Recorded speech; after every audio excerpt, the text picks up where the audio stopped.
बाबा ने हम बच्चों को समय प्रति समय हमेशा समय का इशारा दिया है कि दिन प्रतिदिन समय कैसे नाजुक होता जा रहा है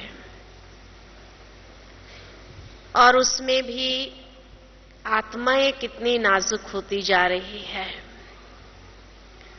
जैसे जैसे आत्मा में शक्ति कम होने लगती है, वैसे वैसे खुद के संस्कार, खुद का स्वभाव कई प्रकार के विघ्न को निर्मित करने के लिए निमित्त बन जाते हैं। बाहर की परिस्थिति तो आती ही है, लेकिन अधिकतर जो हलचल की स्थिति क्रिएट होती है उसका कारण है अपने भीतर की कमजोरी। और इसीलिए बाबा कई बार हम बच्चों को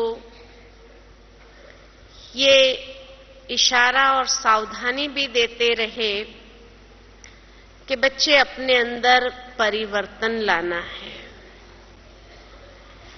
अपनी स्थिति को अचल अडोल बनाना है। कमजोरी अपनी होती है, नाम उसको माया दे देते हैं कि माया आ गई, वास्तव में वो कमजोरी होती है, क्योंकि माया नाम की कोई चीज ही नहीं है। माया कहना ये जैसे स्वयं को बचाने के लिए किसी पर तो दोष डालना चाहिए, इसलिए माया कह दिया। जैसे एक छोटा बच्चा होता है, जब वो खड़ा रहना सीखता है और उस समय उसके पैर के बैलेंस नहीं रहता है, कुछ पकड़ के खड़े होने का प्रयत्न करता है, 2 मिनट खड़ा हो पाता है और गिर पड़ता है। तो सबसे पहला गिर के क्या करता है? चारों ओर देखता है, किसी ने देखा तो नहीं। और अगर उसकी मां ने उसको देख लिया होता तो रोना शुरू कर देता है। आंखों में से आंसू एक भी नहीं गिरेगा, लेकिन रोना शुरू कर देता है। और उसकी मां हड़बड़ा करके सीधा वहां पहुंच जाती है, उसको गोद में उठा लेती है और जैसे उसको शांत करने के प्रयत्न से कहती है, नहीं बेटा तेरा दोष नहीं था, ये टेबल ही ऐसा है। और टेबल को 2 थप्पड़ मार के और बच्चे को चुप करा देती है कि तेरा दोष नहीं, और वो बच्चा भी चुप हो जाता है। सोचता है कि मेरे पर से दोष टल गया और ये टेबल पर दोष चला गया। और वहां से हमने ये आदत को जीवन के अंदर अपना लिया कि जब भी जीवन में हमसे कोई गलती हो तो दोष डाल दो दूसरे पर। और इसलिए हमेशा ही हम कभी परिस्थिति पर दोष डालते रहे, कभी कोई व्यक्ति आ गया तो व्यक्ति पर दोष डाल दिया, कभी कोई चीज है, समय है, किसी पर भी दोष डालते रहते हैं। और जब ज्ञान में आए तो वो संस्कार छूटा नहीं, तो माया पर दोष डाल दिया कि माया आ गई, क्या करें, हम तो पुरुषार्थ करना चाहते हैं, अमृत वेले माया आ जाती है तो क्या करें।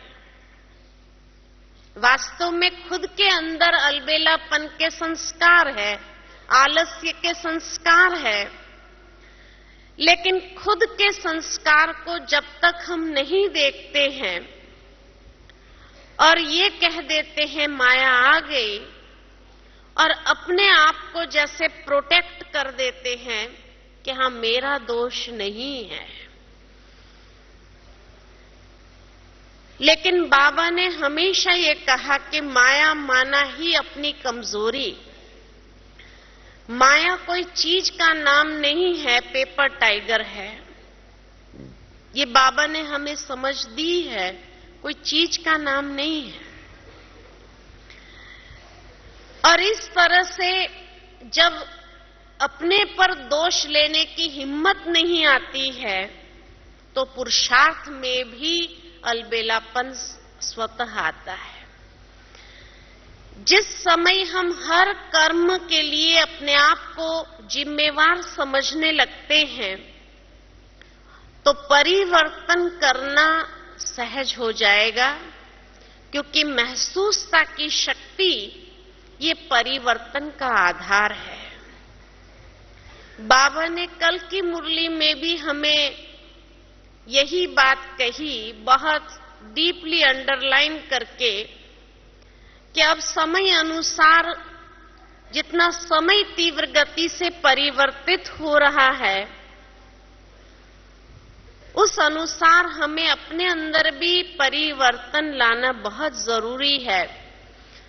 और उसके लिए भी सबसे पहला अंडरलाइन बाबा ने जो कराया, स्वभाव संस्कार का परिवर्तन, कि स्वभाव संस्कारों में जो कमजोरी है उसका परिवर्तन करना जरूरी है। और ये परिवर्तन भी कितनी देर के अंदर करना है। जैसे कागज पर एक बिंदी लगाने में जितना समय लगता है, उतना प्रैक्टिकल लाइफ में भी बिंदी लगाने जैसा समय लगे। यानी बात आई हो और बिंदी लग जाए तो हलचल की स्थिति हो ही नहीं। ये बाबा का भाव था।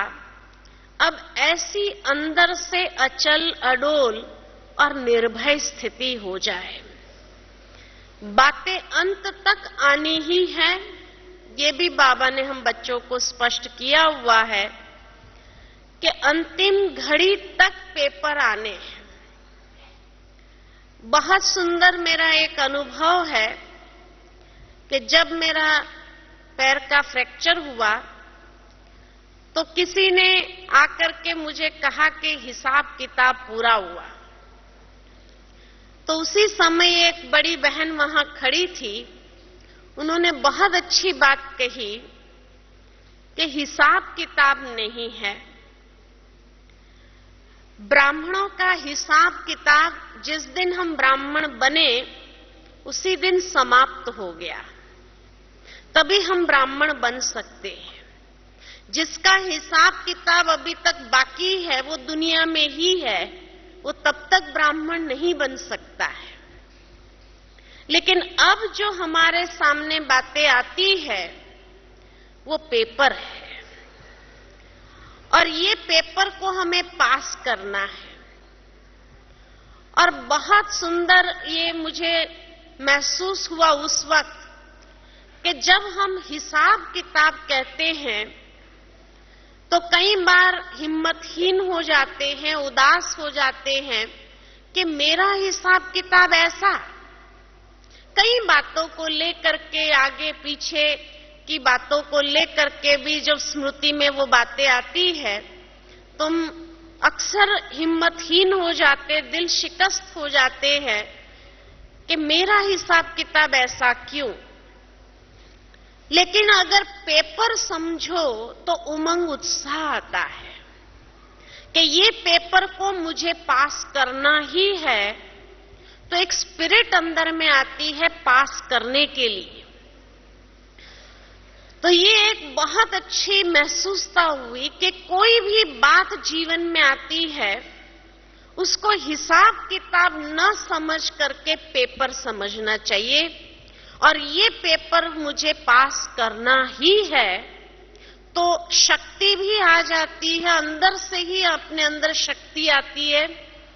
और हिम्मत का कदम जैसे बढ़ाते हैं तो बाबा की मदद का भी स्वतः अनुभव करने लगते हैं। हिसाब किताब समझने से वो हिम्मत का कदम उठाने की शक्ति नहीं आती है। तो भले वो हिसाब किताब हो भी तो भी, लेकिन उसको अगर पेपर समझ लिया जाए तो पेपर माना मुझे पास करना है, और उमंग उत्साह जब आ जाता है तो पेपर को पास करना आसान हो जाता। उसमें हलचल में आने के बजाय एक चैलेंज के रूप में उसको स्वीकार करने की तैयारी हो जाती है, और जहां चैलेंज है वहां निर्भय होकर के आगे बढ़ना सहज हो जाता है। क्योंकि अंतिम समय जो पेपर आने हैं वो तो चारों ओर से आने हैं, और अंतिम पेपरों को पास करने से पहले, जैसे स्कूलों में भी यूनिट टेस्ट को पास करना जरूरी होता है, तो सिंगल सिंगल पेपर आते हैं। अंतिम पेपर फिर सब एक साथ में आ जाते हैं। ठीक इसी तरह बाबा ने भी हमें कहा है कि बच्चे, अंतिम समय जो पेपर आने हैं चारों ओर से आने हैं। चारों ओर जब हम कहते हैं तो कौन से चारों ओर से आने हैं? तो जो चारों ओर कहा तो 4 बातों को लेकर के पेपर आते हैं। पहला पेपर है स्व का। स्वयं स्वयं का पेपर लेगा, और उसमें स्वयं स्वयं का पेपर कौन सा लेंगे? तो पहला पेपर होगा अपने ही स्वभाव संस्कारों का पेपर। हमारे स्वभाव संस्कार में अभी तक भी अगर सात्विकता नहीं है, जहां भी तामसिकता संस्कारों के अंदर पड़ी हुई है, तो वो स्वयं का पेपर लेने का एक बहुत बड़ा आधार बन जाएगा। जैसे दुनिया में भी कहते हैं दूसरों को निपटना सहज हो जाता है, लेकिन स्वयं स्वयं के सामने कैसे फेस कर पाएंगे? स्वयं स्वयं को कैसे फेस कर पाएंगे?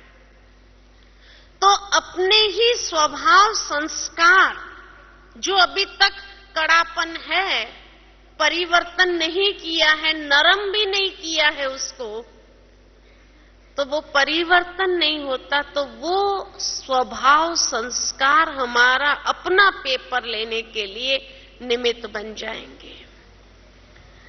गुस्से का संस्कार है या जो भी संस्कार है, किसी को कौन सा संस्कार, झूठ बोलने का संस्कार होगा, किसी के अंदर और भी कई प्रकार के संस्कार होंगे।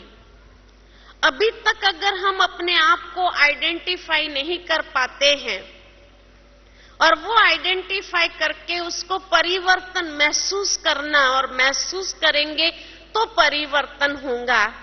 अगर महसूसता की भी शक्ति नहीं है अपने अंदर कि हाँ ये मेरे स्वभाव संस्कार में कड़ापन है, तो उसको परिवर्तन नहीं कर पाएंगे, और तब अपने आप को फेस करना बहुत कठिन हो जाएगा। तो इसलिए बीच बीच में ये पेपर भी आता रहता है, लेकिन वो पेपर आता है हमें रियलाइज कराने के लिए, लेकिन हम अभी तक रियलाइज नहीं कर पा रहे हैं। स्वयं का दूसरा पेपर है अपनी ही कमजोरियों का पेपर। हमारे अंदर जो भी आलस और अलबेलेपन को लेकर के जितनी भी कमजोरियां हैं पुरुषार्थ में, ये कमजोरियां आज भले छोटी दिखाई दे रही है, लेकिन समय आने पर ये मैग्निफाइड रूप में हमारे सामने आएगी, और वही माया के आने का द्वार खोल देंगी। यानी व्यक्ति अपनी कमजोरी के वश ऐसा हो जाएगा कि जिसमें से कितना भी छटपटाए बाहर निकल नहीं पाएगा। तो एक तो स्वभाव संस्कार कड़ा है और दूसरा कमजोरी है, दोनों अगर मिल जाए तो कितना भयानक रूप ले सकती है। और तीसरा पेपर जो स्वयं का स्वयं का लेन आएगा, स्वयं की ओर से, वो है कर्म भोग का पेपर। कर्म भोग भी हमारा पेपर लेगा, क्योंकि कई प्रकार के कर्म हमारे जो हो रहे हैं, जिसके प्रति हमारा अटेंशन नहीं है, स्वाभाविक रीति से कर रहे हैं और हम सोचते हैं कोई बात नहीं, चलाते जा रहे हैं, तो ये कर्म भोग के रूप में आएगा हमारे सामने। और उसके लिए जो बाबा ने हमें अभ्यास बताया है कि कर्म योग से कर्म भोग के ऊपर विजयी बनना। मुझे याद आता है 69 की बाबा की वाणियां। बाबा ने जब अब शरीर छोड़ा था, व्यक्त हुए, तो जो 12 संदेश आए थे, उसमें शायद दूसरा या तीसरा संदेश है कि जब बच्चों ने बाबा से पूछा कि बाबा आपको अंतिम समय कैसी फीलिंग आ रही थी, तो बाबा ने बहुत सुंदर उसका वर्णन किया हुआ है कि काफी देर तो कर्म भोग की जैसे युद्ध चल रही थी अंदर में, कर्म योग की कर्म भोग के साथ युद्ध चल रही थी। माना शरीर जैसे छोड़ने से पहले एक प्रकार से युद्ध करता है अंदर में, और उसके ऊपर आत्मा अपने कर्म योग की शक्ति से विजय प्राप्त करने का प्रयत्न करती है। और फिर बाबा ने वो सारा वर्णन करके कहा कि धीरे धीरे ऐसा महसूस हुआ कि कर्म योग की विजय कर्म भोग के ऊपर हो गई, और जैसे ही उसकी विजय हुई तो सहज ही शरीर छोड़ना कोई मुश्किल नहीं लगा, लेकिन जैसे एक वस्त्र उतारने जैसा अनुभव हुआ कि वस्त्र उतार दिया। तो अंतिम समय जैसे कई बार एक युद्ध कशमकशी अंदर जो चलती है, ये है कर्म भोग का कर्म योग के साथ का युद्ध। और अगर कर्म योग की शक्ति अधिक होगी, यानी देही अभिमानी स्थिति होगी, कल भी बाबा ने इस बात को अंडरलाइन किया कि देह भान और देह अभिमान ये कैसे बीच में रोड़ा डालता है। लेकिन अगर देही अभिमानी स्थिति होगी और कर्म में अभ्यास में हमारा नेचुरल रूप में आता होगा, तो कर्म योग की कर्म भोग के ऊपर विजयी सहज हो जाएगी। और ये सभी दादियों, बाबा, मम्मा ने भी प्रैक्टिकल जीवन के द्वारा ये बताया, सभी ब्राह्मणों को प्रत्यक्ष कर दिखाया कि किस प्रकार कर्म भोग की जब युद्ध चल रही होती है तो कर्म योग उसके ऊपर कैसे विजयी प्राप्त करता है, और वो विजयी होकर के कैसे सहज शरीर से अलग होते हैं। तो ये 3 पेपर जो है स्वयं के ओर से लेगा। तो ये पहला सर्कल है, स्वयं के ओर से पेपर। दूसरा पेपर आएगा संबंध से। दूसरा कोना जो है संबंधों का कोना है, तो संबंधों से पेपर आएगा। उसमें सबसे पहला संबंध हमारा किसके साथ है? किसके साथ हमारा संबंध है? अपनी ही कर्मेंद्रिय के साथ। तो हमारा अपनी कर्मेंद्रिय के साथ का जो संबंध है, ये कर्मेंद्रियां भी अपना पेपर लेने के लिए निमित्त बनेंगी। कर्मेंद्रिय किस तरह चलायमान होगी, और जैसे ही चलायमान होती है तो मनोवृत्ति को कैसे परिवर्तित कर देती है और वहां फेल हो जाते हैं। तो इसलिए बाबा हमेशा शुरू से ही कहते रहे कि हमारा है ही राजयोग।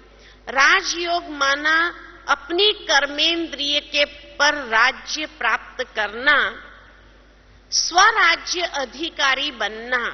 क्योंकि ये सबसे नजदीक का संबंध है हमारा आत्मा और शरीर का। शरीर का आत्मा के साथ बहुत गहरा संबंध है और सबसे नियरेस्ट संबंध हमारी कर्मेंद्रियां हैं। तो कर्मेंद्रिय के ऊपर अगर अटेंशन नहीं दिया हुआ है तो कर्मेंद्रियां हमें विचलित कर देंगी, हलचल में ले आएगी और वहां वो पेपर लेने के लिए निमित्त बन जाएगी। दूसरा संबंध हमारा भौतिक चीज वस्तुओं के साथ है। सारा समय हम भौतिक चीज वस्तुओं को यूज करते हैं, तो दूसरा संबंध हमारा भौतिक चीज वस्तुओं के साथ है। और जब भौतिक चीज वस्तुओं के साथ का हमारा संबंध है तो ये भी बाबा ने कहा है कि अंतिम समय ये सारे साधन भौतिक चीज वस्तु लाइट पर चलने के कारण फेल हो जाएगी और फेल हो जाएगी तो अंदर में ये हलचल क्रिएट करने के लिए निमित्त बनेगी। इसलिए पहले से ही हम अपने आप को, अपनी प्रकृति को, अपनी नेचर को उस अनुसार ढाल दे कि अगर ये साधन है तो यूज करो, नहीं है कल तो कम से कम मैं अंदर हलचल में तो नहीं आऊं, या वही साधन मुझे भयभीत अनुभव कराने वाले तो नहीं बने। और उसमें अगर मानो किसी को पंखे के बिना नहीं चलता है, अब गर्मी, ग्लोबल वार्मिंग तो बढ़ता जा रहा है, ये तो हम सभी जानते, और लाइट फेल हो गई, एसी तो चलेगा ही नहीं, लेकिन पंखा भी अगर नहीं चला तो उस समय हालत क्या होगी।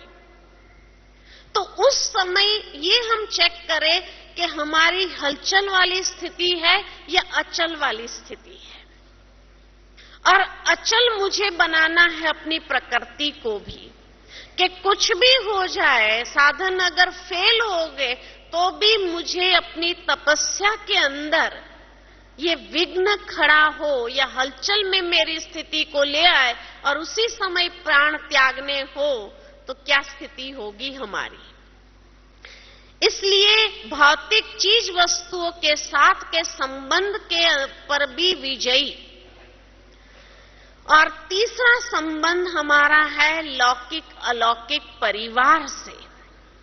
ये लौकिक अलौकिक परिवार से भी जितना हम नष्ट हुआ रहेंगे उतना हम वो पेपर में भी पास होने के लिए सक्षम हो जाएंगे।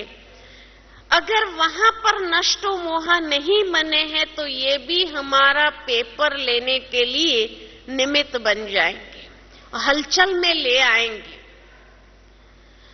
तो ये पहला पेपर था स्वयं का स्वभाव संस्कार, अपनी कमजोरी और कर्म भोग, शरीर का पेपर। दूसरा पेपर था संबंधों का, जो अपनी कर्मेंद्रिय द्वारा, भौतिक चीज वस्तुओं के द्वारा और लौकिक अलौकिक संबंधियों के द्वारा या व्यक्तियों के द्वारा। ये दूसरा पेपर है। हर पेपर में 3-3 है, ABCD, ऐसे ABC होता है ना, इस तरह से। तीसरा पेपर आएगा परिस्थितियों से, समस्याओं से और हालातों से। ये तीसरा पेपर होगा। उसमें भी ये 3 चीजें हैं, परिस्थिति, समस्याएं और हालातें। ये 3 पेपर बाहर से आएंगे जिसके ऊपर मेरा कंट्रोल नहीं होगा, लेकिन वो भी मेरा पेपर लेने के लिए बहुत बड़ा कारण बन जाएगी। और अनेक रूप से ये कारण को सर्जेंगे। इसलिए बाबा हमेशा कहते हैं समस्या स्वरूप नहीं समाधान स्वरूप बनना सीखो, कारण स्वरूप नहीं निवारण स्वरूप बनना सीखो। क्योंकि ये भी अंतिम पेपर का एक हिस्सा है। ये तीसरा कोना है पेपर का, और चौथा कोना है प्रकृति हलचल मचाएगी और प्रकृति के पांचों तत्व जब हलचल मचाएं तो ये भी एक बहुत बड़ा पेपर लेने के लिए निमित्त बनेगी। तो इसलिए ये है चारों ओर के पेपर। अब ये चारों ओर के पेपर में भी 3-3 बातें देखी, माना 12 पेपर एक साथ में अगर आए तो कितनी अंदर में शक्ति होनी जरूरी है। 12 पेपर को फेस करना है। तो अभी जो हम जीवन के अंदर ब्राह्मण जीवन में अनुभव करते, ये यूनिट टेस्ट, कभी शरीर का हिसाब किताब आ जाता है, कभी स्वभाव संस्कार हो जाता है, कभी लौकिक अलौकिक हो जाता है, कभी कर्मेंद्रिय, 1 by 1 आता है। 1 by 1 इसीलिए आता है कि कम से कम हम देख तो सके अपने आप को कि हम पास हुए या फेल हुए, और अगर फेल हुए तो मुझे कहां मेहनत करने की जरूरत है, कौन से सब्जेक्ट पर मुझे मेहनत करने की आवश्यकता है, कहां मैं फेल हो रही हूं और किस कारण से मैं फेल हो रही हूं, वो कम से कम एक एनालिसिस करने का तो समय मिला है हमको। तो इसलिए अभी जो हमारे सामने बातें आती है 1 by 1 आती है। 12 मास में 12 पेपर आएंगे, लेकिन अंतिम समय जब आएंगे एक साथ आएंगे, जिसमें कमजोर होंगे, अगर सेल्फ एनालिसिस नहीं किया होगा तो उस समय बहुत मुश्किल हो जाएगी। क्योंकि बाबा ने हमेशा साकार मुरली के अंदर ये एक बहुत सुंदर लाइन कही हुई है कि जहां जीत वहां जन्म। माना जैसे ही ये पेपरों के ऊपर जीत प्राप्त कर लेंगे तो जैसे जीत होंगी वहां जन्म होगा।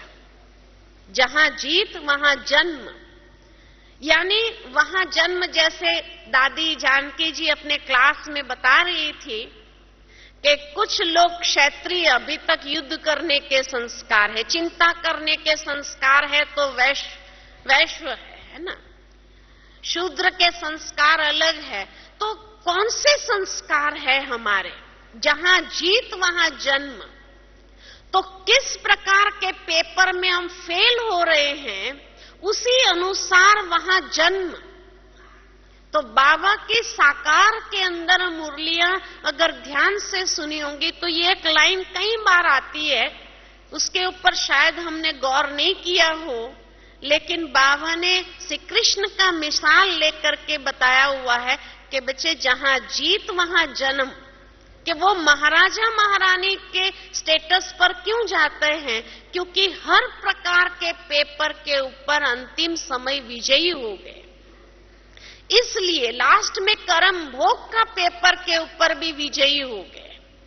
इसलिए कल बाबा ने बार बार कहा फॉलो ब्रह्मा बाप, कि ब्रह्मा बाबा के सामने भी अलग अलग संस्कार के भी लोग आए, बातें भी आई, हालातें भी आए, सब प्रकार के पेपर आए बाबा के सामने।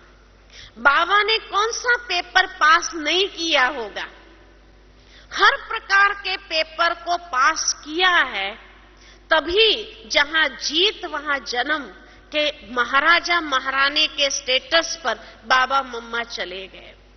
तो उस अनुसार हम भी फॉलो फादर अगर करें, यानी हम भी अपने संस्कारों को पहचाने कि कहां वीकनेस है, और उसके लिए बाबा ने जो सहज युक्ति बताई कि बिंदी लगाना सीखो। बातें आएंगी, बिंदी लगाओ। पहली बात ये कि बिंदी लगा दो।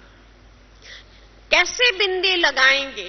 किसी ने मेरे को बहुत सुंदर कल प्रश्न पूछा कि बाबा की मुरली के अंदर कई बार हम सुनते हैं कि बिंदी लगाओ, लेकिन बिंदी लगाना माना क्या?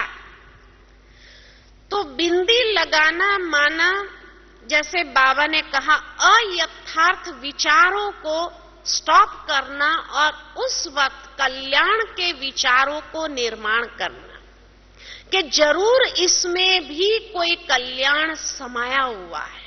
तो अयथार्थ विचार बंद हो जाएंगे और ये बिंदी लग गई। कल्याण का सोचो कि इसमें क्या कल्याण समाया हुआ है, ये है बिंदी लगाना। दूसरा, बिंदी लगाना मतलब धैर्यता। धीरज धर मनवा जो कहते हैं, तो धैर्यता में अपने आप को ले आओ। और धैर्यता में लाने के लिए गंभीर बनना जरूरी है। जितना व्यक्ति के अंदर गंभीरता होगी, उतना वो धैर्य रख सकता है कि समय का इंतजार करो, समय पर्दा खोल देगा। हमारा तो कल्याण हो नहीं सकता है, वो व्यर्थ नहीं चलाएगा, लेकिन समय को देखता है कि समय जरूर कुछ सिखाना चाह रहा है, मुझे कुछ पढ़ाना चाह रहा है, वो मुझे पढ़ लेना है। तो बिंदी लगाना माना कि धैर्यता के साथ वो परिस्थिति मुझे क्या सिखाना चाह रही है, वो लेसन सीखना। अगर लेसन सीखने की प्रवृत्ति है, वो एटीट्यूड है अंदर में, तो बिंदी लगाना सहज हो जाएगा कि बाबा हर चीज मुझे सिखाना चाहते। अभी भगवान साक्षात आकर के मुझे सिखाया ऐसा तो नहीं होगा, लेकिन समय वो कार्य करता है कि मुझे कोई पाठ पढ़ा देता है कि इसमें ऐसा नहीं, ऐसा तुम्हें करना चाहिए था, तो वो पाठ पढ़ लो। और जितना वो पाठ पढ़ लेंगे तो बिंदी लग जाएगी। व्यर्थ सोचते रहेंगे, अपना दोष नहीं देखेंगे, पाठ नहीं पढ़ेंगे, तो फिर व्यर्थ चलना स्वाभाविक है, कितना भी व्यर्थ चले। लेकिन ये परिस्थिति मुझे क्या सिखा रही है, ये लेसन सीखने का एक प्रयत्न करो। जितना लेसन सीखने की बात अंदर में आएगी, तो बिंदी लगाना सहज हो जाएगा। तीसरा, बिंदी लगाना माना कि जैसे कोई कहते हैं कि बार बार मेरे सामने ये बात क्यों आती है, मैंने तो कई बार ये बात को खत्म करने का प्रयत्न किया, फिर बार बार मेरे सामने ये बात क्यों आती है। तो जैसे एक टीचर होता है स्कूल में, और टीचर का अगर कोई फेवरेट स्टूडेंट हो, माना उस स्टूडेंट के प्रति उस टीचर को बहुत उम्मीदें हैं, अपेक्षाएं हैं कि ये स्टूडेंट होनहार है, आगे चल करके बहुत आगे बढ़ेगा। जब टीचर उसकी क्षमता को पहचान लेता है, तो वो ये नहीं चाहता है कि मेरा स्टूडेंट फेल होना चाहिए। जैसे अगर वो देखता है कि वो गणित में कमजोर है, मैथमेटिक्स में कमजोर है, तो वो अलग अलग ढंग से उसको प्रैक्टिस देगा, ताकि किसी भी तरीके से फाइनल एग्जाम में अगर वो बात आए तो ये फेल न हो जाए, लेकिन किसी भी तरीके से आए तो भी ये पास हो जाए। ठीक इसी तरह कोई पेपर अगर हमारे सामने बार बार आ रहा है, अलग अलग ढंग से आ रहा है, तो इसका मतलब ये बाबा का प्यार है। परम शिक्षक का इतना प्यार है कि बाबा नहीं चाहता है कि ये बच्चा मेरा फेल हो जाना चाहिए। नहीं, बाबा नहीं चाहता ये बच्चा, क्योंकि बाबा को मुझ में इतनी उम्मीदें हैं, मेरे से इतनी अपेक्षाएं हैं कि ये बच्चा अंत में मेरा नाम रोशन करेगा। तो अगर अलग अलग ढंग से वो प्रैक्टिस देगा, तभी तो हम परफेक्ट बनेंगे। नहीं तो अगर हमें ज्ञान ही नहीं होगा तो हम फेल स्वाभाविक, फिर कहेंगे अरे हमने तो सोचा ही नहीं था ऐसा भी होता होगा। तो कभी बच्चे ये न कहे, इसीलिए बाबा अलग अलग ढंग से वो प्रैक्टिस करा रहा है।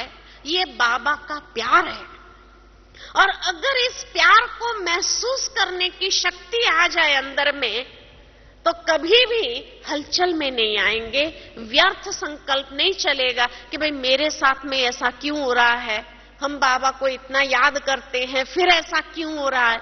यही तो बाबा का प्यार है कि बाबा की अपेक्षाएं आपके प्रति बहुत अधिक है।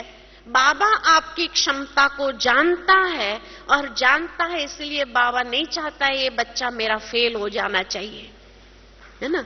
अगर इस भाव से उसको लो तो व्यर्थ संकल्प नहीं चलेगा, और बाबा के प्यार का अनुभव होने लगेगा, और ऐसा लगेगा कि जैसे बाबा के ऐसी असीम प्यार की वर्षा मेरे ऊपर हो रही है।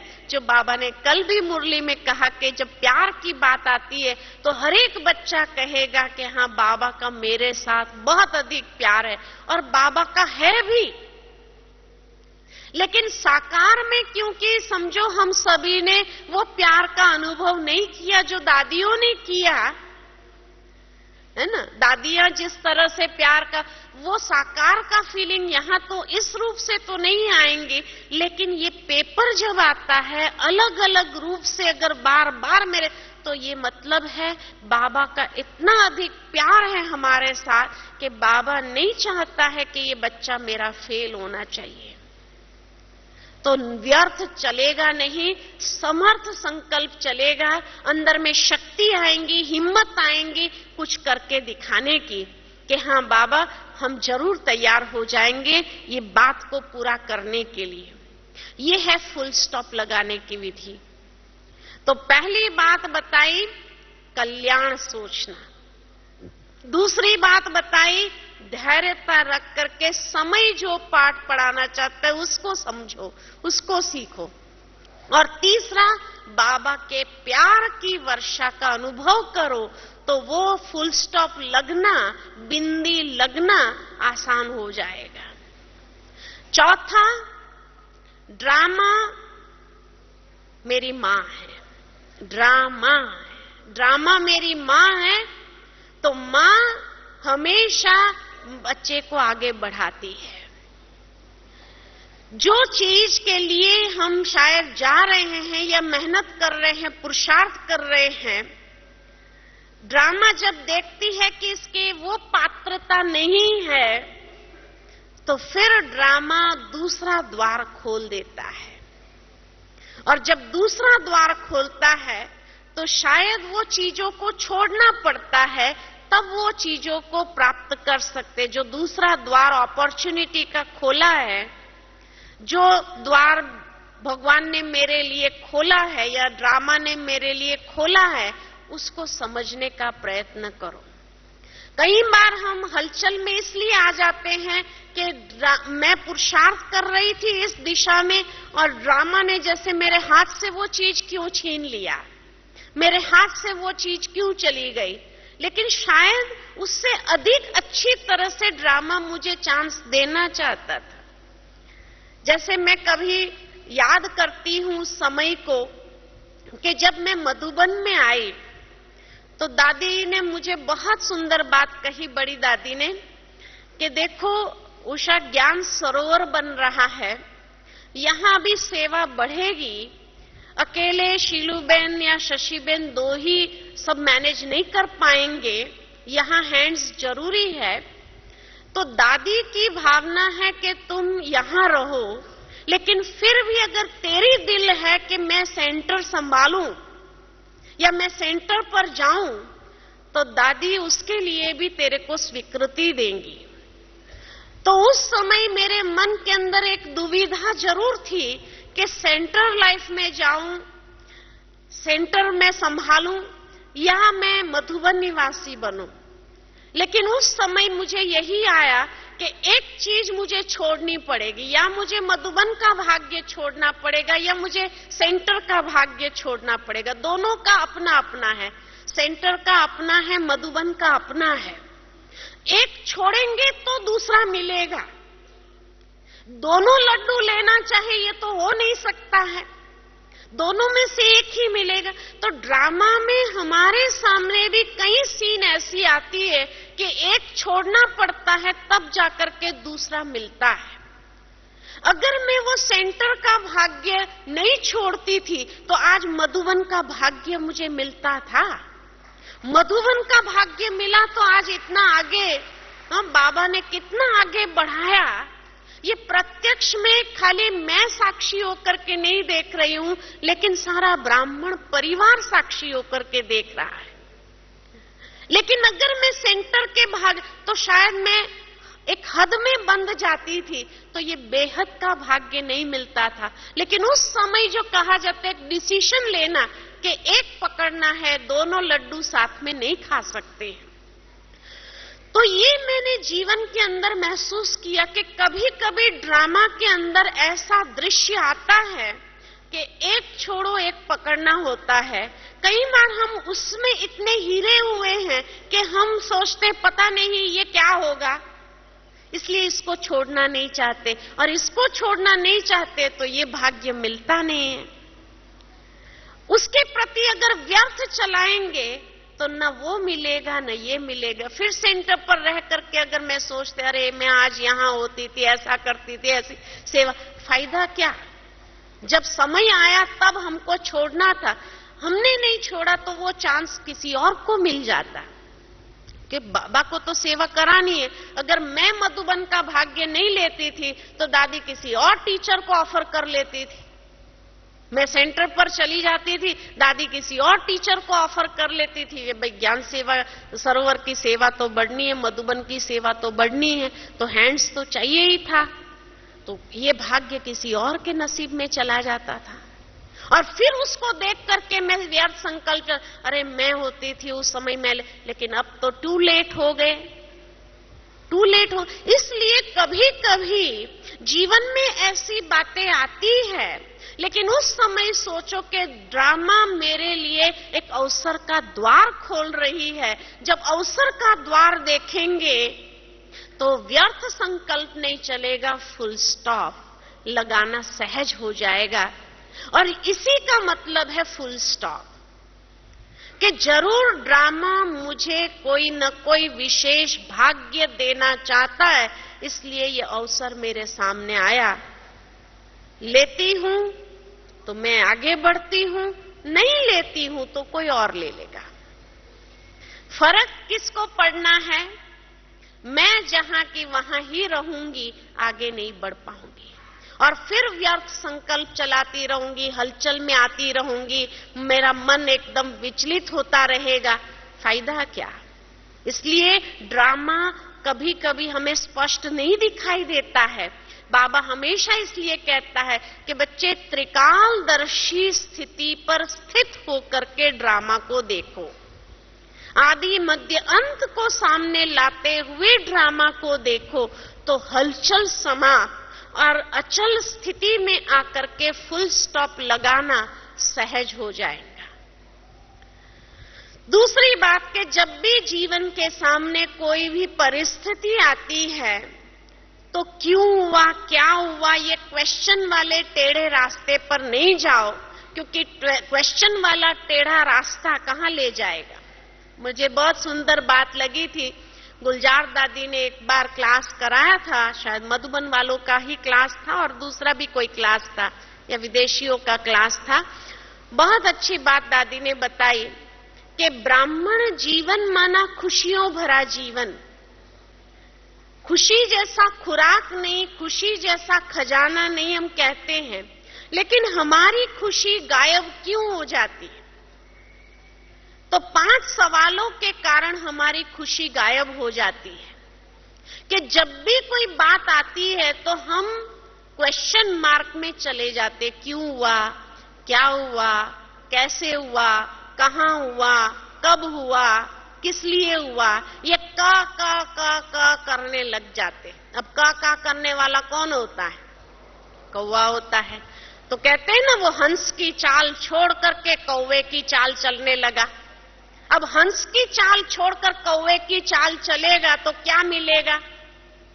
हंसपना भी चला गया, और कौवे काका करने वाला क्या मिलेगा? पत्थर लोग मारेंगे उसको, कब से कौवा काका का कर रहा है। तो ऐसे हम भी अपने हंस की, ब्राह्मण चाल ये हंस की चाल है, तो हंस की चाल छोड़ करके जो फुल स्टॉप लगाना, हंस माना फुल स्टॉप, बुद्धि को क्लीन और क्लियर रखो, प्लेन रखो, तो ये है हंस की चाल। उसके बदले क्यों हुआ, क्या हुआ, कैसे हुआ, कहां हुआ, कब हुआ, किस लिए हुआ, ये इंक्वायरी में चले जाते हैं। अब जब इंक्वायरी में जाएंगे, खोदना शुरू करेंगे, खोद खोद खोद करके क्या निकलेगा? फालतू बातों को खोदेंगे तो क्या निकलेगा? मिट्टी निकलेगी। और क्या निकलेगा? उसमें कोई हीरा रतन निकलने वाला है क्या? तो मिट्टी ही निकलेगी। और सारी इंक्वायरी करने के बाद हमारी खुशी बनी रहेगी या गायब हो जाएंगी? गायब होनी है, नेचुरल है। क्योंकि खोद खोद करके निकला क्या? कुछ नहीं निकला, कुछ नहीं निकला। अच्छा, खोदने के बाद पता चला ये व्यक्ति ने ऐसा किया, उसने ऐसा चाल चली, उसने ऐसा किया, ये कारण था इसलिए ऐसा हुआ। ये सारा जानने के बाद मन दुखी होगा या खुश होगा? सारी इंक्वायरी करने के बाद सारा निकाला, इंक्वायरी करके तथ्य जो निकला वो क्या निकला? मन को दुख देने वाला या सुख देने वाला? कौन सा तथ्य निकला? दुख देने वाला तथ्य निकला। और दुख देने वाला तथ्य जब निकलेगा तो मन कितना हलचल में आएगा। इसलिए क्यों क्या वाली चाल चलो ही नहीं, वो टेढ़े रास्ते पर जाओ ही नहीं। अपनी हंस की चाल बहुत सुंदर है, हीरे रतन को अलग करते रहो और उससे खेलते रहो, बस उसमें कितनी खुशी मिलेगी। तो कौवे की चाल चलना माना क्यों क्या की इंक्वायरी में जाना, और उससे हमको कभी खुशी नहीं मिलेगी। मन दुखी होगा, भयभीत भी होने लगेगा और हलचल में भी आ जाएगा, अचल स्थिति नहीं रहेगी। तो इसीलिए अचल स्थिति रखना माना, बिंदी लगाना माना, हंस की चाल में रहो, हंस वाली चाल चलते रहो, ज्ञान रतन चुगते चलो और ज्ञान रतन चुग करके अपने जीवन को धन्य करो। किसके लिए हमारा ये जीवन है? क्यों क्या मैं जाने के लिए? क्या इतना वैल्यूएबल टाइम, एनर्जी किस लिए हम खर्च करें? अपने शारीरिक मानसिक एनर्जी किस लिए खर्च करें? हो गया ना, चलो जो भी हुआ हो गया ना, अब आगे क्या करना है उसमें जाओ। तो उससे आपकी खुशी कभी नहीं जाएगी और आपकी स्थिति भी अचल रहेगी, निर्भय रहेगी। क्यों क्या में गए तो स्थिति हलचल में आएगी। टाइम और एनर्जी दोनों व्यर्थ गंवाया, व्यर्थ गंवाने के कारण उसका रिजल्ट पॉजिटिव कभी नहीं होगा, क्योंकि उसमें नेगेटिव ही आएगा। और जैसे ही पता चला ये व्यक्ति ने किया, उसने कहा, उसने किया, उसके प्रति कितना व्यर्थ चलेगा। तो मिला क्या? क्यों क्या में जाने से मिला क्या? मिला कुछ? कई बार कई लोग बड़ी होशियारी अपनी दिखाते, अरे मैंने पता कर लिया सब कुछ। पता करके किया क्या? खुद की खुशी को गायब किया, और जिसको भी सुनाते हैं उनकी खुशी को भी गायब करते हैं।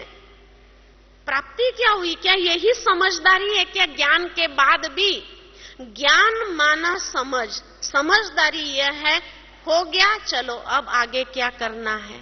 इंक्वायरी में नहीं जाओ। जिसने भी किया उसका कर्म उसके सिर पर।